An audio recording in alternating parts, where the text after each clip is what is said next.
That's enough for tonight.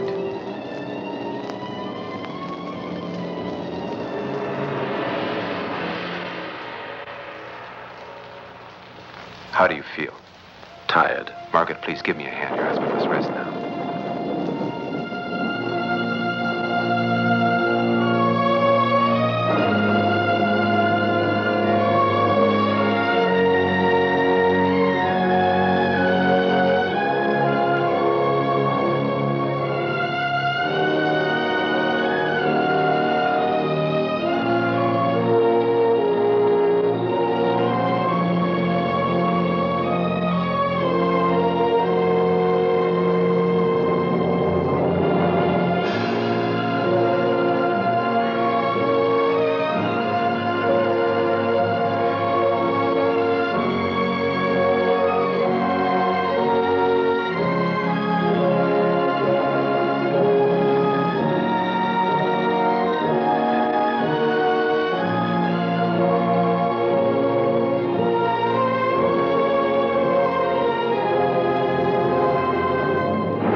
That Sanskrit.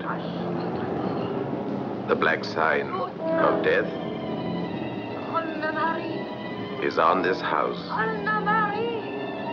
Is on this house.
A little under the weather, aren't you?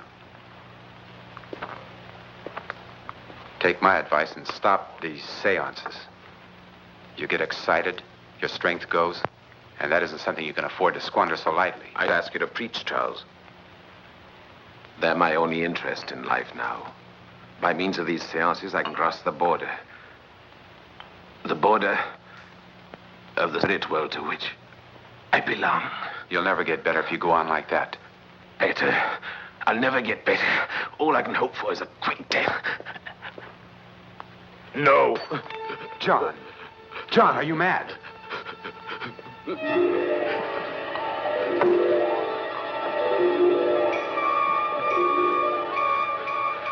It's useless. The poison does its work too quickly for it John, to be effective now. You must drink this antidote. Drink it. Drink it.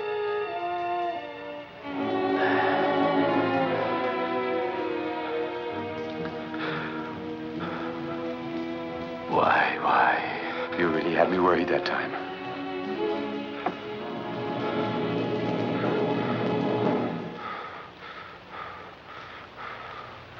Don't you realize you must get well? You must. It isn't only your life, it's your theory, your cure. That wonderful inspiration that'll save the lives of millions of poor cripples. Yes. I mustn't forget the efforts that you've made. It's a heavy responsibility for a doctor to give lethal poison to a wealthy patient. These 2 poisons will stimulate your limbs back to life. I know it. Thank you. Give me faith. And if you change your mind, Charles, it would be simple to put me away. A drop more poison, 2 little antidote, and that is natural. You've a declaration signed by me, which limits you to carrying out my preparation. All right, John, that's enough.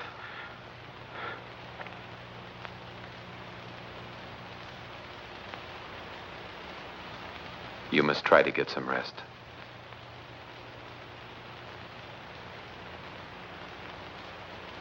I'm off to the hospital. See you tonight.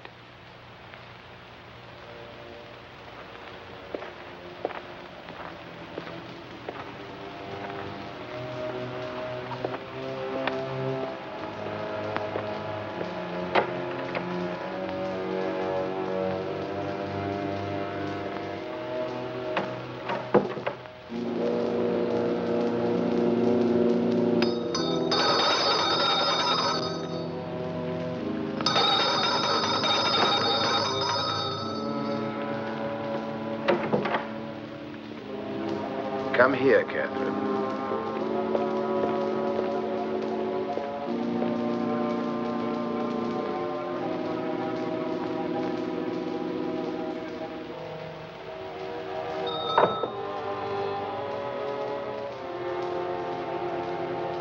Get me a glass of gin. Over there. It's in the bookshelf.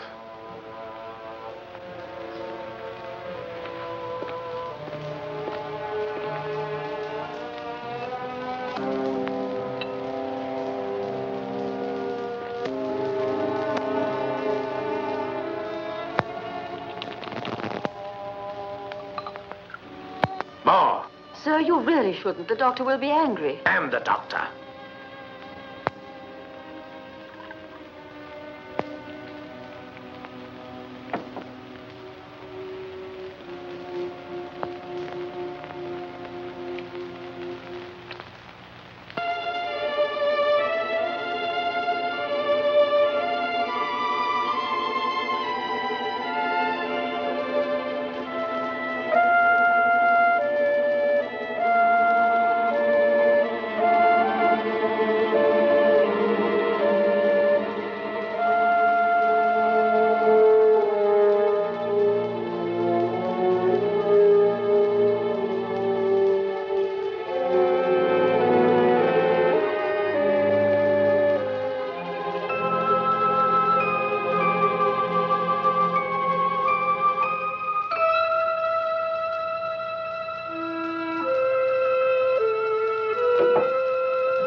You are late.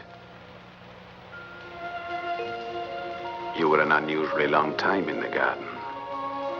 I'm sorry, darling. But don't be cross.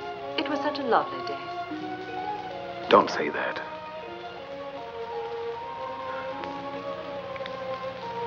It makes me feel even more of a cripple. John. Oh. Why do you talk like that? Because it's true. I was watching you down there with Charles. You were so remote, so far away from me, tied to this wheelchair. And you seemed so happy. I was happy because Charles was telling me you were getting better. Slowly, but surely. My friend Charles, the suave Dr. Livingstone. He is the exemplary, faithful friend. If you're jealous of him, why don't you send him away? He isn't the only doctor in Scotland. I know. But he's the only one who has dared to practice my cure on me. Then what are we arguing about? Doesn't my being near you, my loving you help, or mean anything to you at all? I'm sorry. My apologies.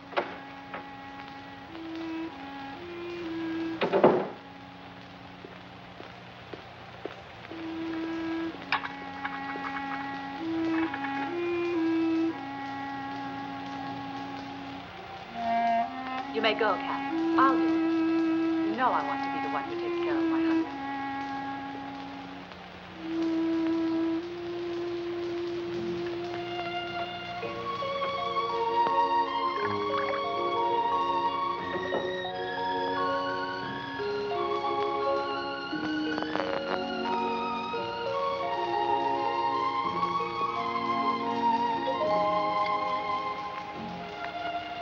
There you are.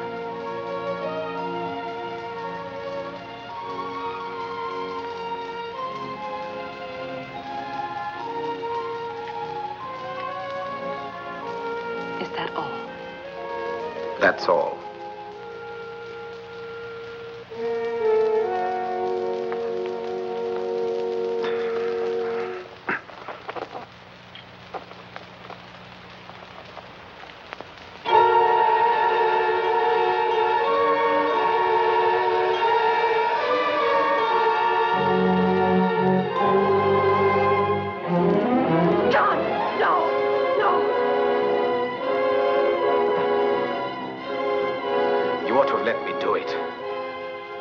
I'm just a living corpse.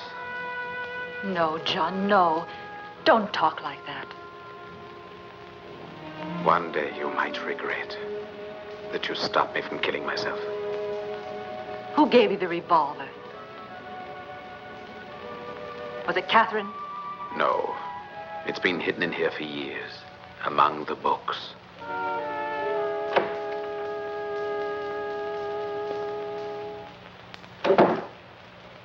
May I help, ma'am?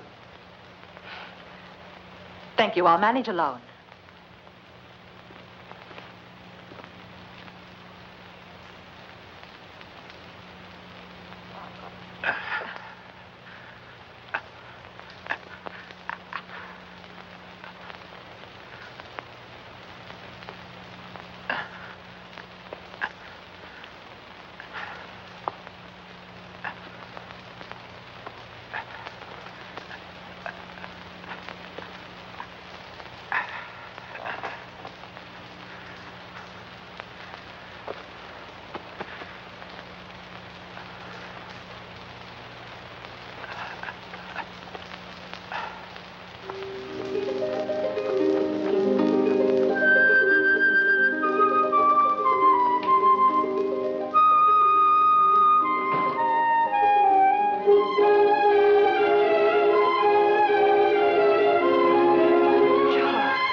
Living this part anymore. I can't go on being the devoted nurse and the loving wife.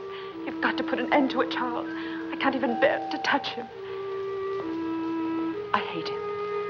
Help me. Help me. I beg you to put an end to it, Charles.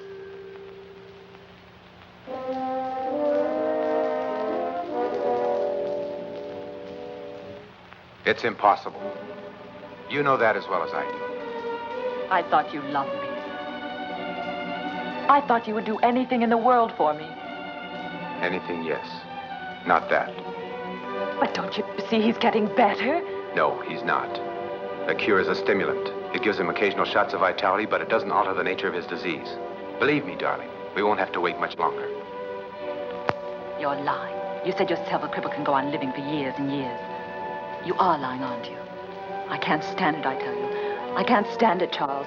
I can't. You can just abandon it all and leave it. You can leave him, you can leave me, you can do anything you like. I'll never leave you. Then free me. Charles, if you don't do it, I'm going to. Do you hear? No. No, Margaret. Charles. I will, I swear it.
We heard it at a restaurant in Copenhagen.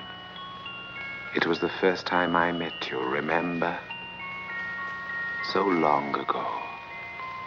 Nearly 13 years. The waiter insisted on presenting us with a bottle of Dutch gin. I was a real man then. A doctor, building a reputation, yes. And you, a beautiful, penniless young thing, without a care in the world.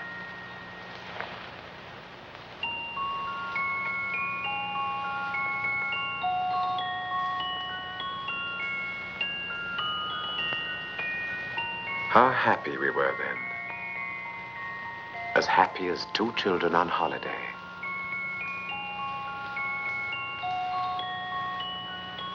Don't move, darling, or I'll cut you.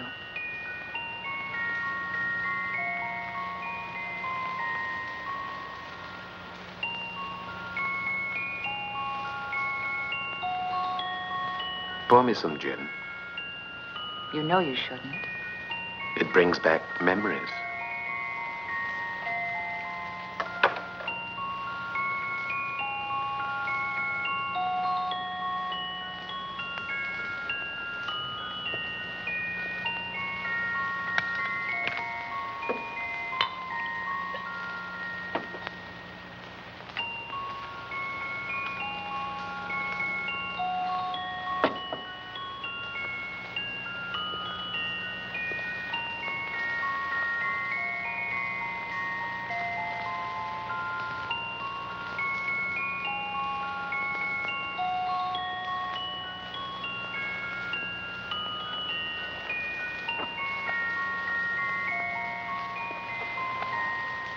You have some too.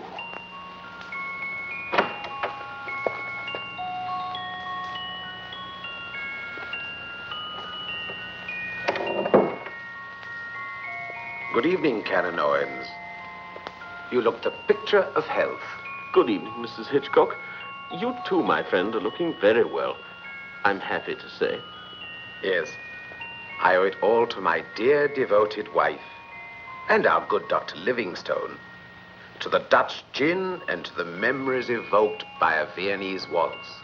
Then, since you are in such good spirits, Dr. Hitchcock, perhaps you will have patience enough to listen to me.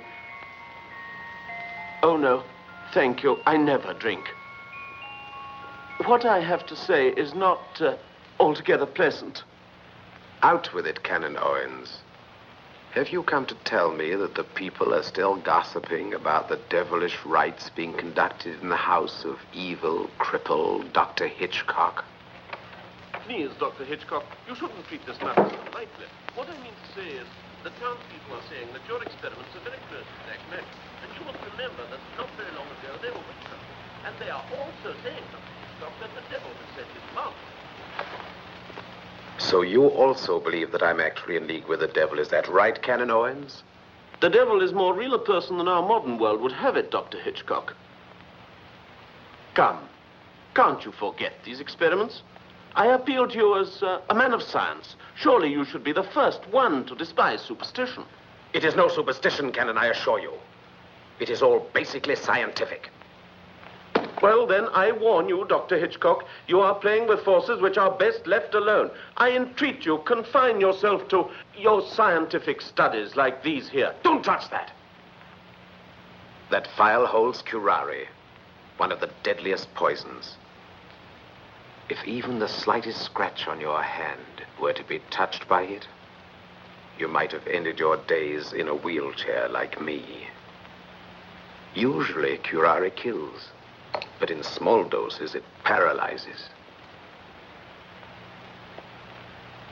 Oh, I'm sorry. I didn't know.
Never forget that.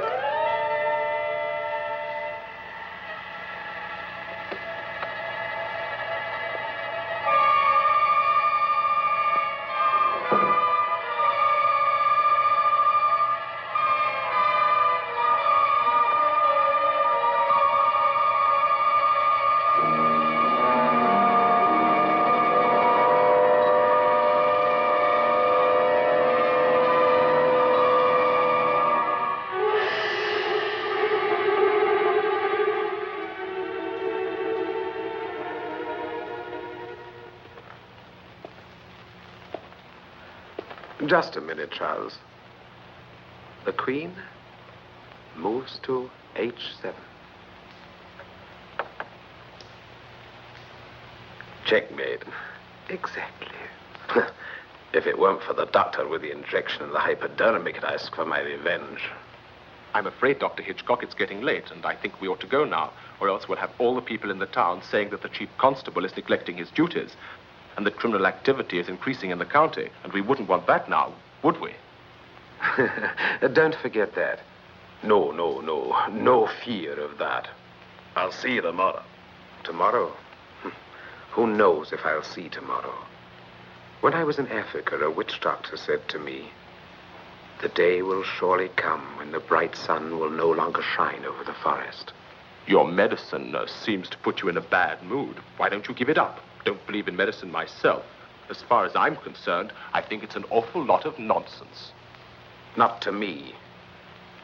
I think that scientists should believe in their power to heal even cripples. Perhaps you're right. Good night. Good night, Dr. Hitchcock.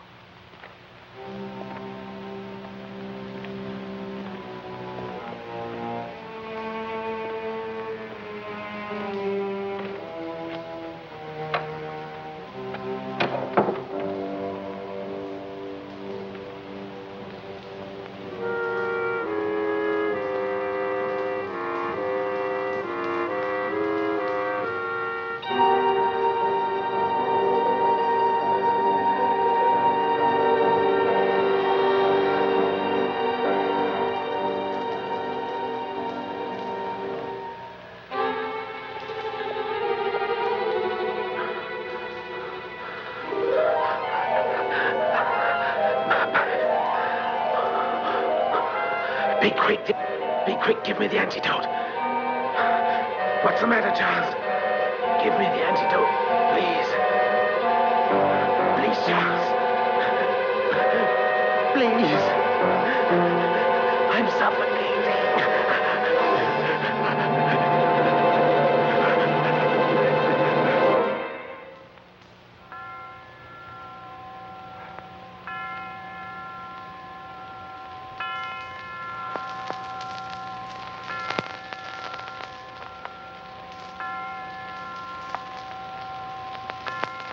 It's been an hour since I gave the injection. It should be over now.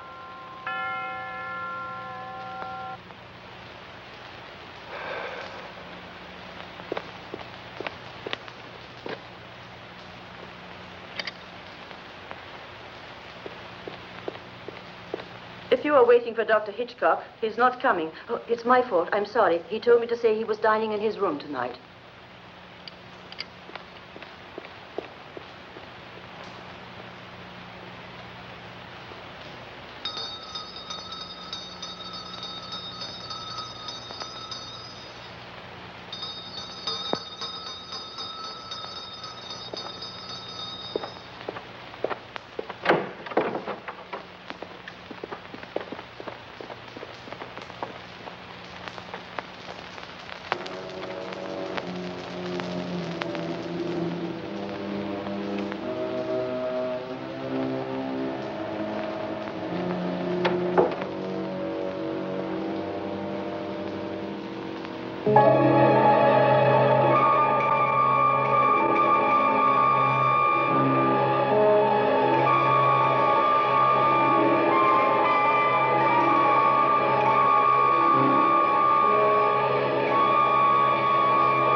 He's been dead for more than an hour.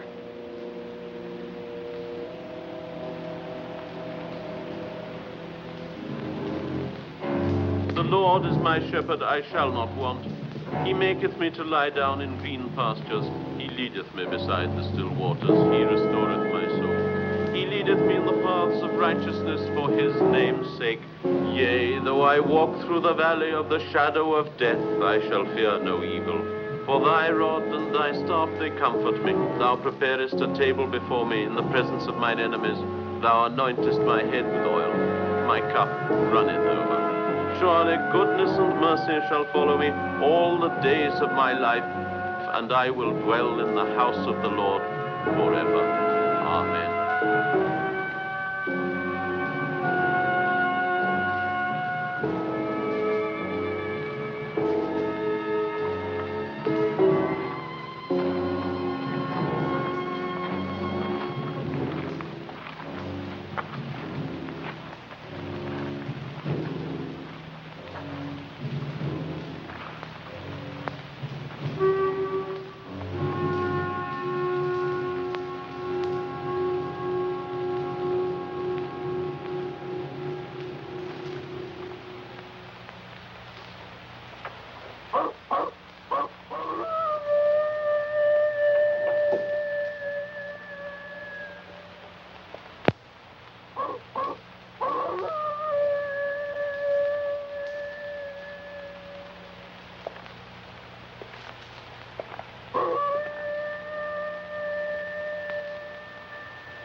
Oh, Charles, please, not now.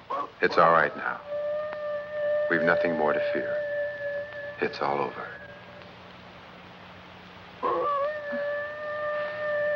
I can't stand it. I wish he'd go Margaret, away. what are you thinking of? You mustn't lose control. We knew it would be difficult, but remember, we have each other. Oh, stop him, please. Make him stop. Make him stop.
Margaret!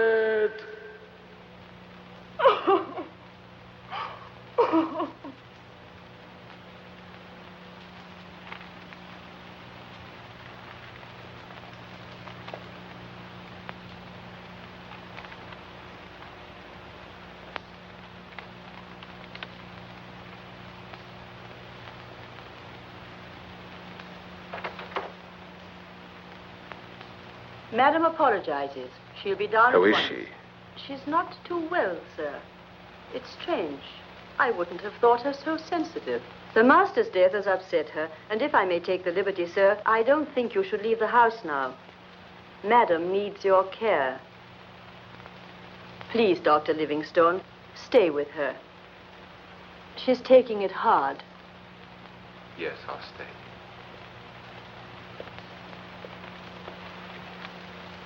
Good morning, Canon Owens. Good morning, Dr. Fisher.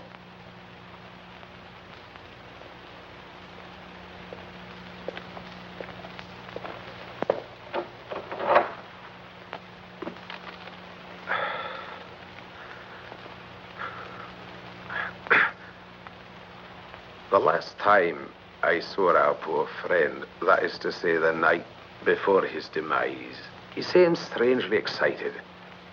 Before our usual chess game, he insisted on dictating his last testament. Dowbridge, November 4th, 1910. I, John Hitchcock, sound of mind, am dictating this, my last will and testament, to my solicitor, Mr. Albert Fisher, of Fisher, Markley and McNabb, of 10 High Street, Dowbridge.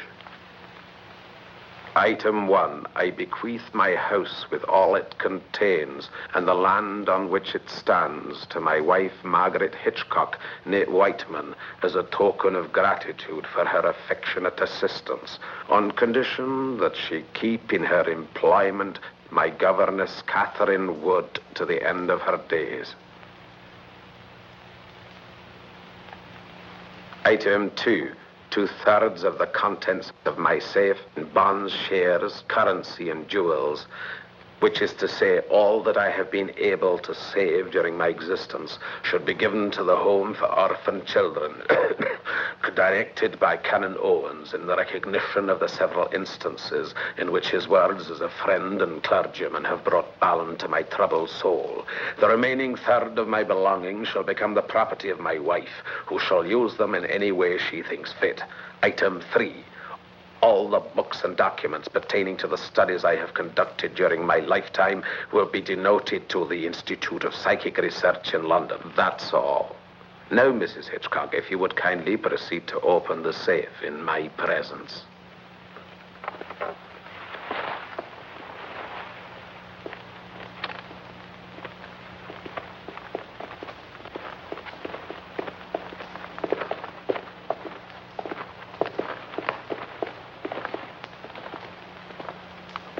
The key is in the drawer of that desk, Mr. Fisher.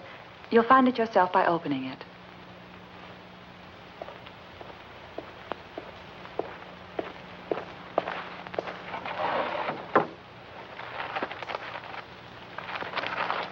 There is no key here, Mrs. Hitchcock. Strange.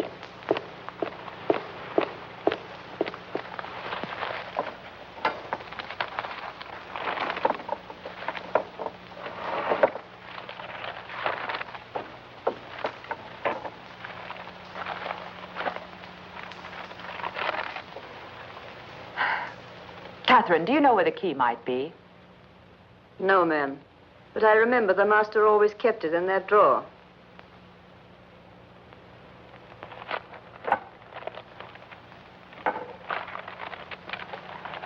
There's no hurry, Mrs. Hitchcock.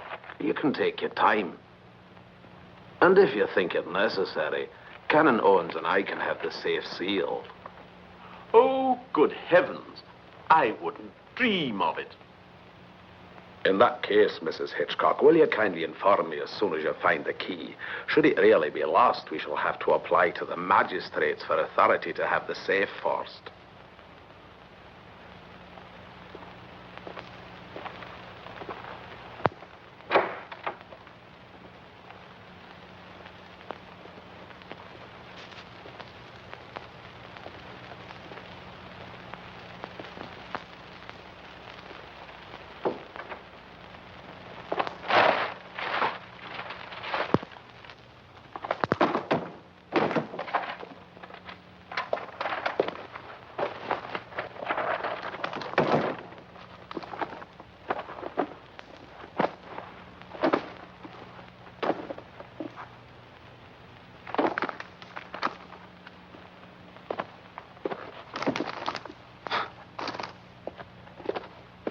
Well?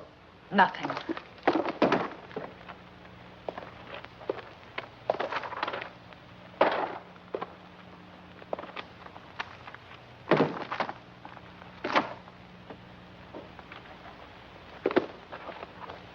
And yet it must be. It's bound to be somewhere.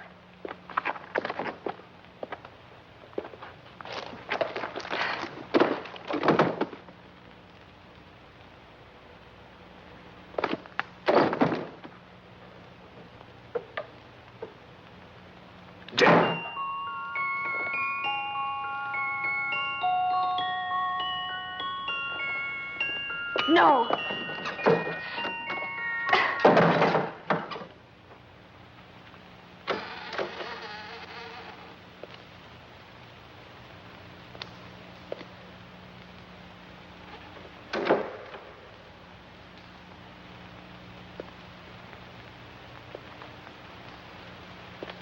What is it, Catherine? There's something I've got to tell you, ma'am. The master sometimes kept the key to the safe on his person. I saw him myself put the key in his vest pocket a few days before he died. But in that case, it must still be in his coat. Oh, yes, ma'am. But it's the coat he was buried in.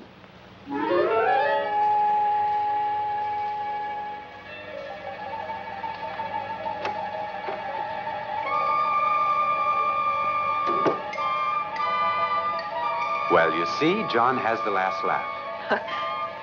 There's 150,000 pounds in shares and jewels in that awful safe of John's. Oh, 60% of which is to go into the greedy hands of dear Christian-minded, charitable Canon Owens. It's so funny when you think what we've risked together for the benefit of those poor orphans. And dear Canon Owens. Oh, it's so terrible. Don't you think it's funny? Stop it, Margaret. Margaret! Margaret! Oh, the key's buried with him, buried with him, buried. We can't force the safe. They'd find out. Of course not. All we need's the key. Charles, I want that key.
they hasten decay.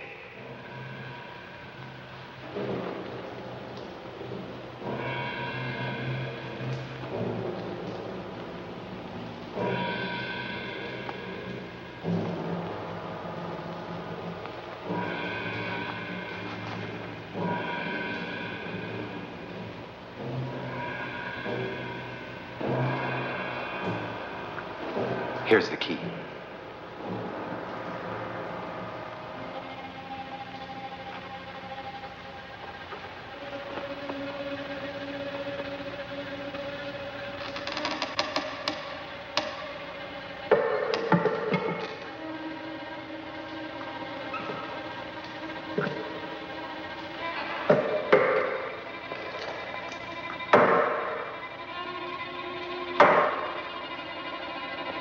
Come along.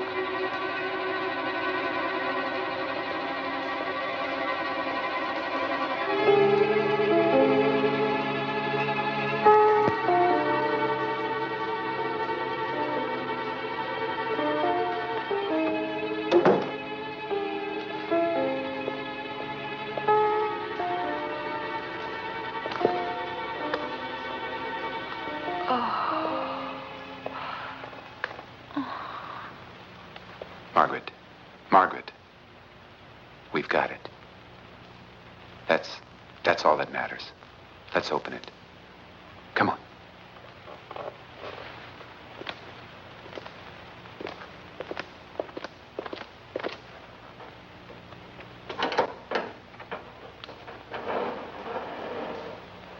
Belle! Darling, you must stop her. Don't let her come in. Go on.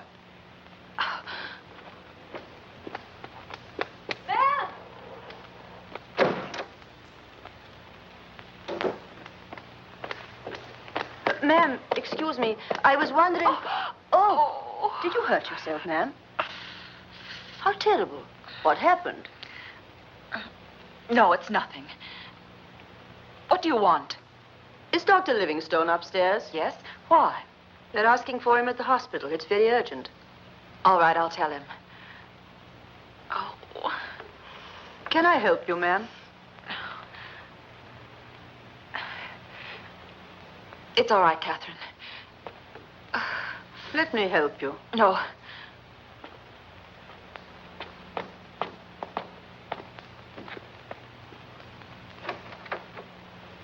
Charles, they want you at the hospital. What's happened? There's nothing there.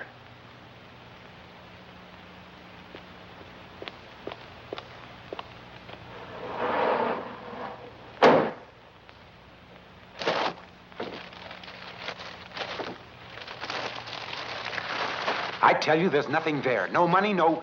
just papers and documents.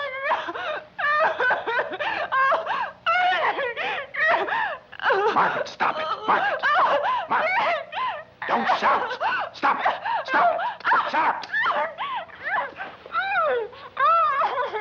Stop it. Stop it. Calm yourself.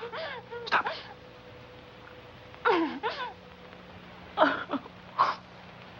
Come on. Get up. It'll be all right. We'll find it sooner or later. Sit down.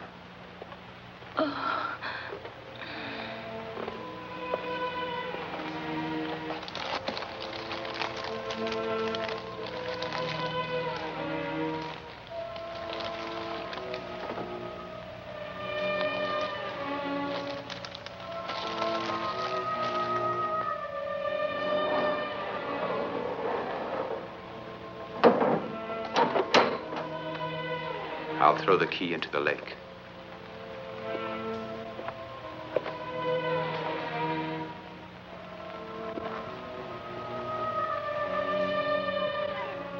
I must go.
that you?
I saw him.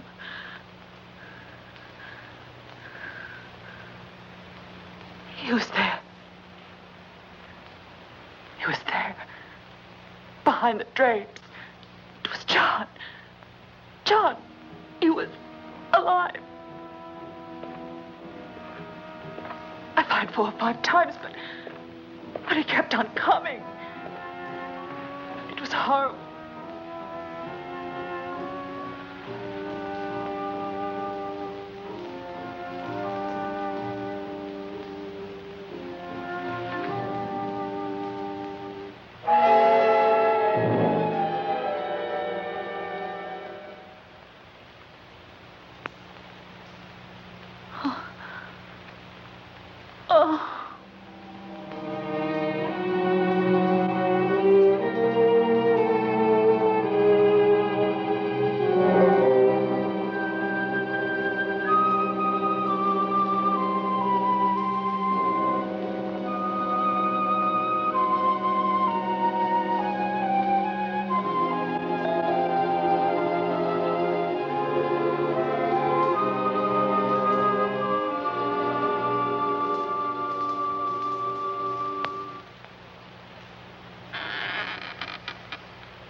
Listen.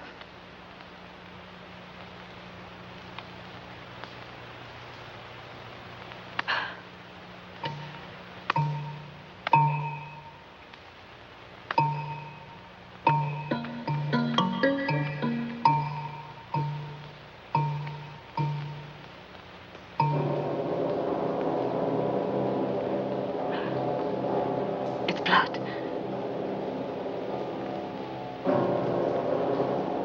Blood. I'm going to see what it is. There must be an explanation. No, Charles. No, please. I must go. I won't be long. I'm frightened, Charles. I'm frightened.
must you sneak up on me like that? Excuse me, ma'am. Canon Owens to see you. He is waiting for you downstairs. What's he want? I don't know. He didn't tell me.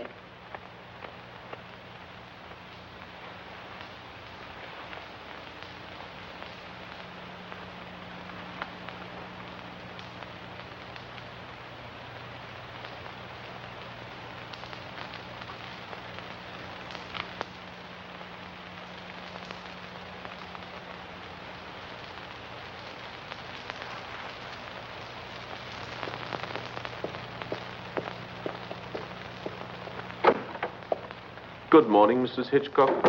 Good morning. Please sit down.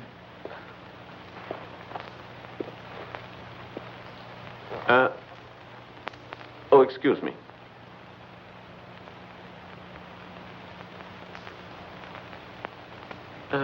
We missed you in church today, Mrs. Hitchcock. Surely you haven't forgotten. What? The memorial service for your husband. You know, we live in a small community, and... Will you come to the point, Canon Owens? Well, Mrs. Hitchcock, Dr. Livingston's presence in this house was necessary during your husband's life, in view of the state of his health. But now you will understand. A young, widowed lady, alone, in her deceased husband's house, a man, even though he is a trusted friend of the family. You mean the town would have it that Dr. Livingstone is my lover? Oh, dear me, Mrs. Hitchcock. The thought never entered my mind. But I thought it my duty to warn you that gossip... Let them gossip, Canon Owens. I have other things on my mind. I only meant well, Mrs. Hitchcock. No doubt you did. Good day. Good day.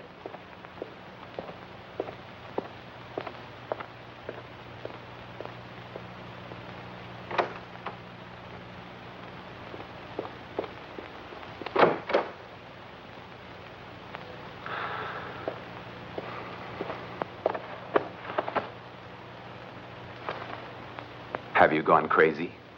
What? First, you forget to attend a service in your husband's memory. Then the canon comes and you put his back up. You practically insult him. Charles, you seem to forget that it was he who insulted me by suggesting you were my lover. The fact is, it's the truth, my dear.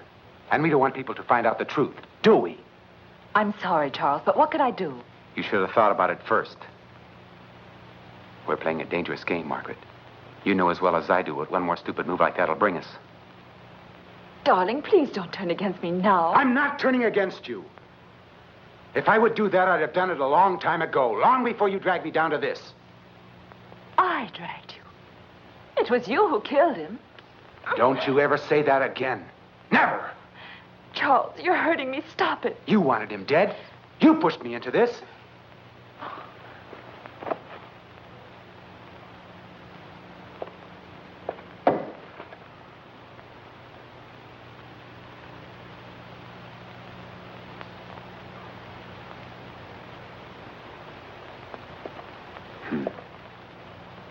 Margaret, forget it. My nerves must be going too. It's John coming back like this to these walls. He's much more between us now than he ever was alive. He's always here. I always feel him just over my shoulder. Sometimes I turn to try to catch him face to face. And he's not there. No one is.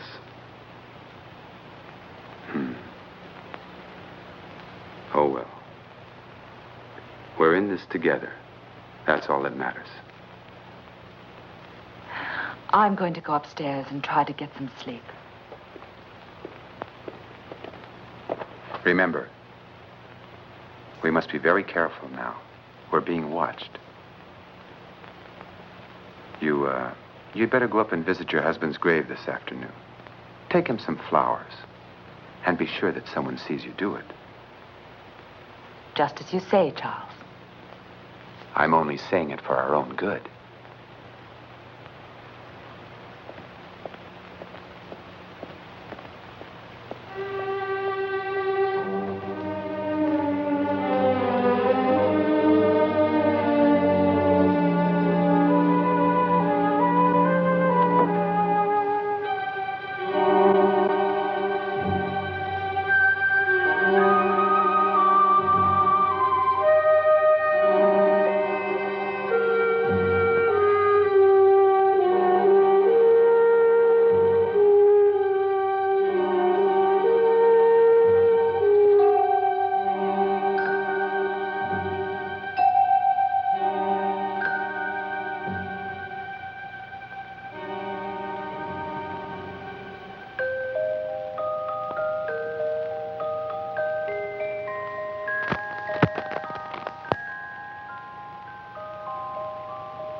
You really should try and eat something, ma'am. It's not good for you to go on day after day without having any food.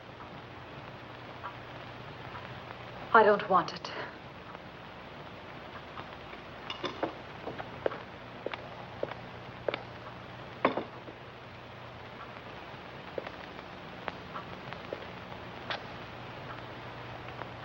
Shall I stay up and wait till Dr. Livingston comes, ma'am?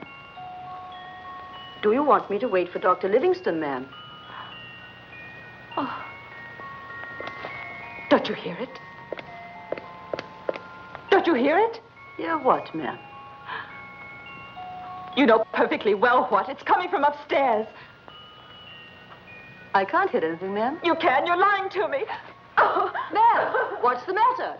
Ma'am, ma'am.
This was the master's favorite snuff box.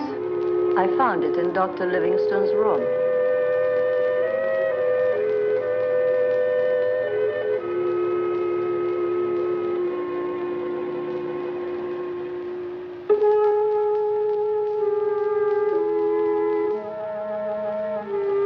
Yes, I remember now. The safe was already open when Catherine called.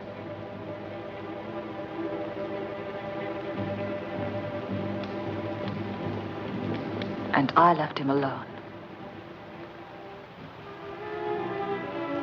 No, it's impossible. But the snuff box must have been in the safe. Oh, how stupid I've been.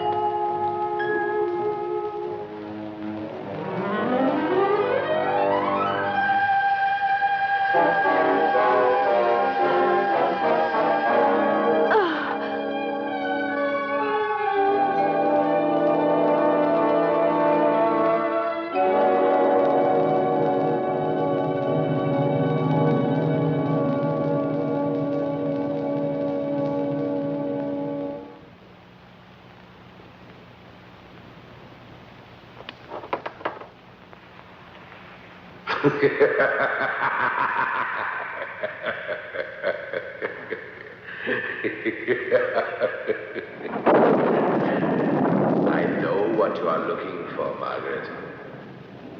But it's not here. It's not here. John.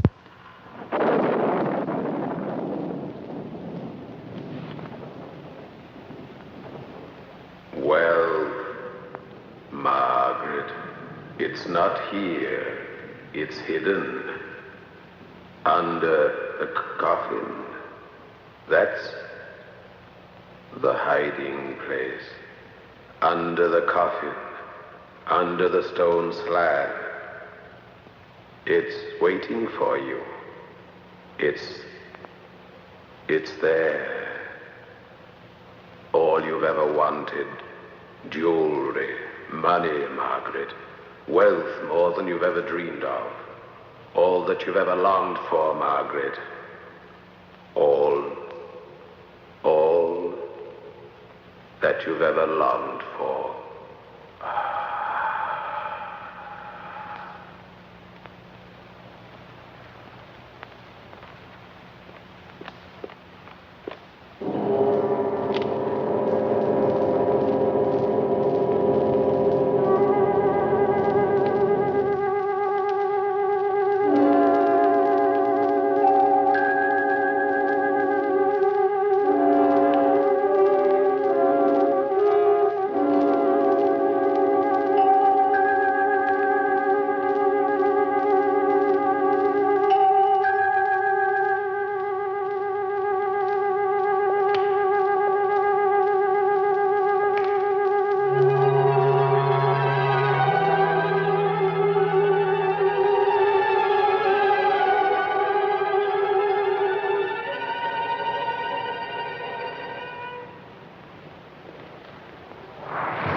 Why are you spying on me like that?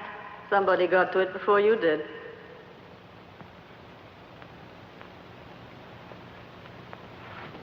Who is doing these tricks? Who is it? Who is it? That's not hard to understand. Who lives in this house besides you and me? It's very clear, isn't it? No. There's no one else, is there?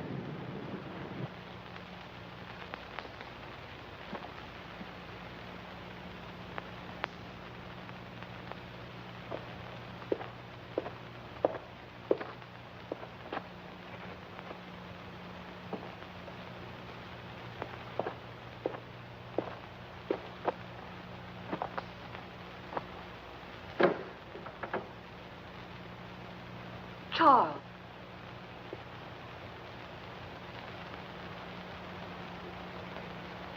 Margaret, I'm leaving here. Why? Because I finally realized that everything we hoped for is being gradually destroyed. Even if we found that money and could get away from here, it would be too late. We would only go on destroying each other. I'm sorry, but... No, what's done cannot be undone. You said so yourself not very long ago. That's right. But I can get out before more evil is done. Before we completely destroy each other. Why these silly qualms of conscience all of a sudden? I feel like a man waking from a dream. And I realize now, for the very first time, what we've done. Charles, please don't go away. I'll do what I have to do, Margaret. Charles, everything I've done has been to have you with me forever. That's all I've ever wanted out of life. Don't leave me alone, Charles. We are both alone now, Margaret. Perhaps forever. Don't you understand that? Being together would be like living in a nightmare. But I love you, Charles. I can't live without you. It's too late for love and feeling. You once loved your husband, didn't you? Well, that's all over and done with now. But you'll forget me, just like you've forgotten the other. But that's not true. I love you. No, Charles.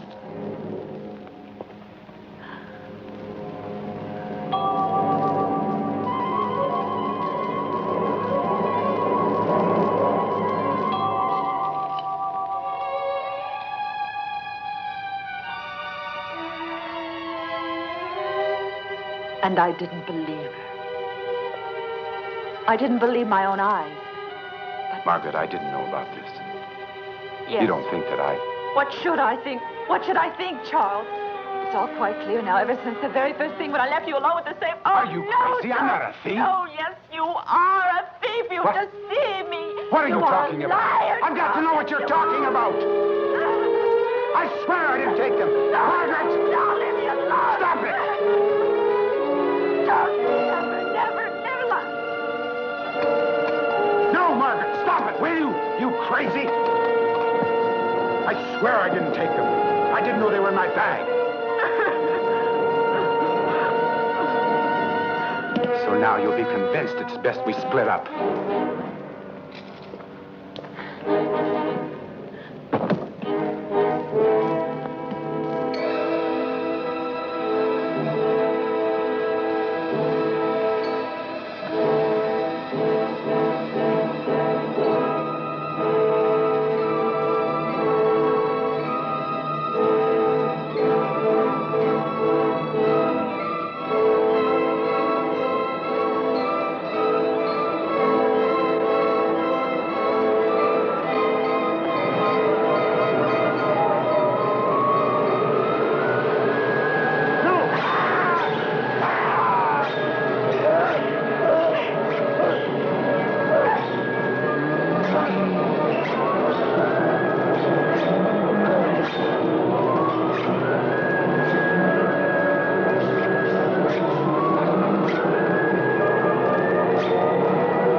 Margaret, you're trembling.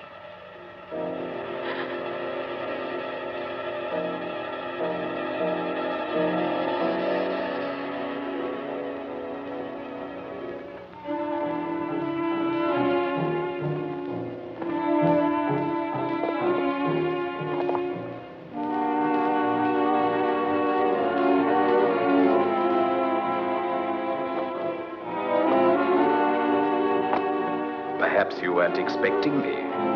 You should be accustomed to my materializing by now.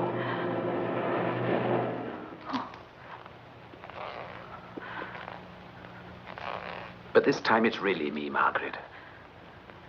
Alive and kicking.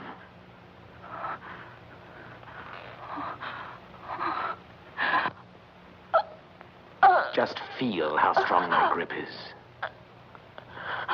But I won't kill you. No.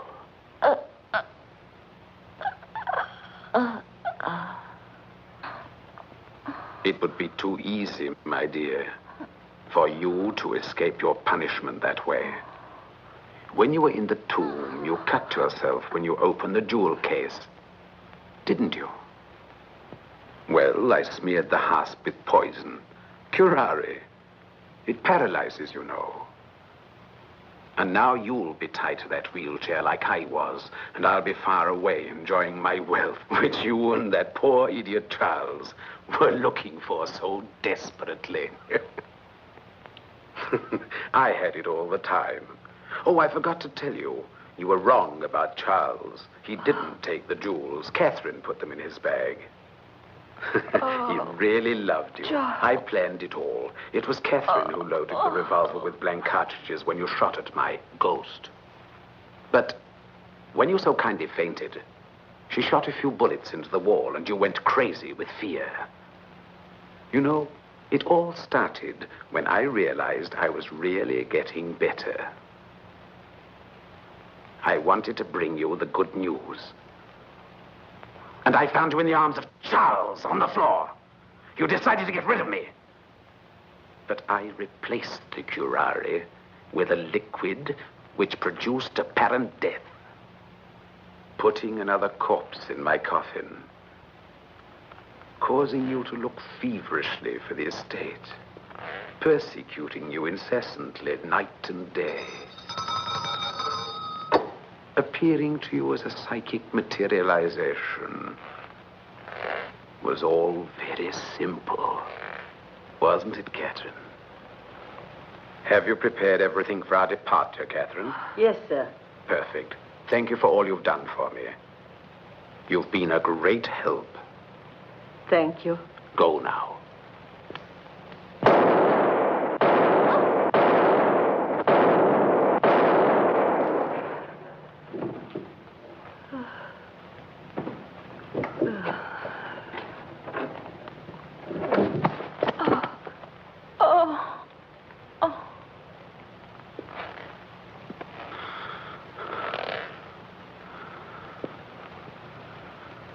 I had to do it. There will be no witnesses.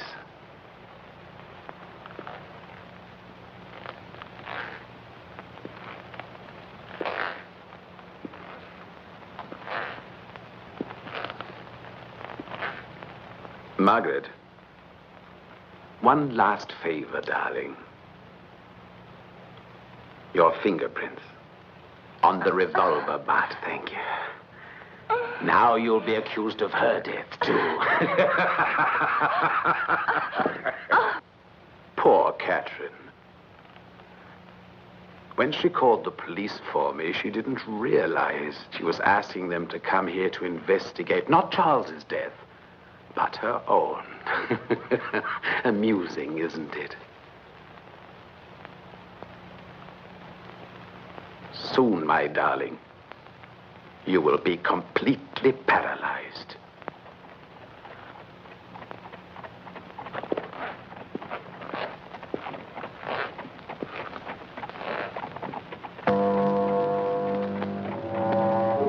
The police. They've arrived. I shall have to leave you, my dear, before I expected. I apologize. I apologize profoundly.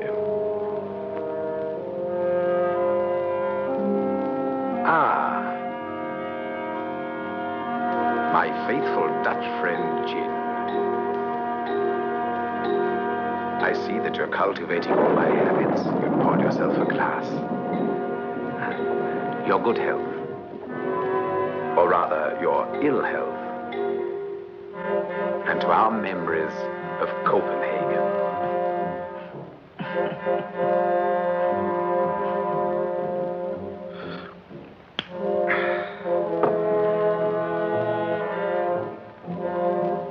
Pity you didn't know there was a secret passage in this room.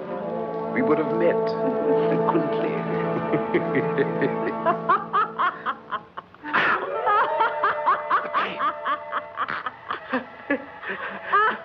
I'm suffocating.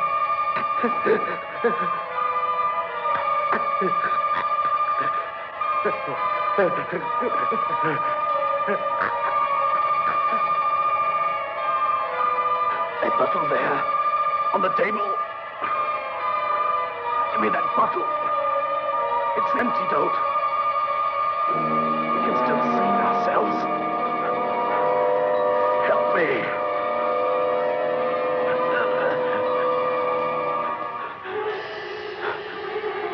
Margaret, please, give me the antidote, Margaret.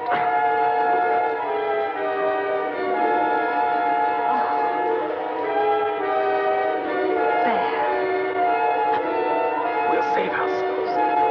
We'll save ourselves. Give it to me.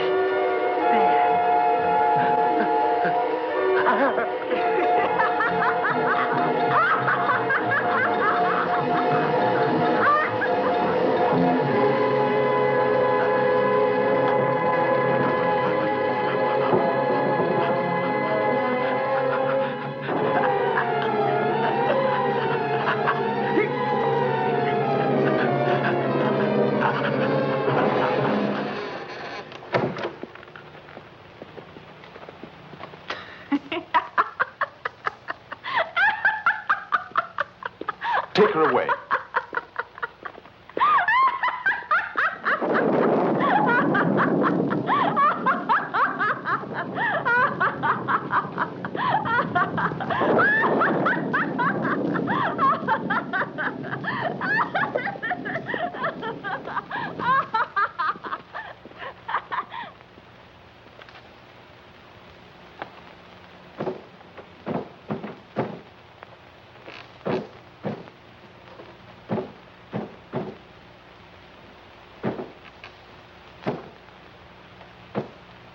I told you, Dr. Hitchcock, the devil is a very real person.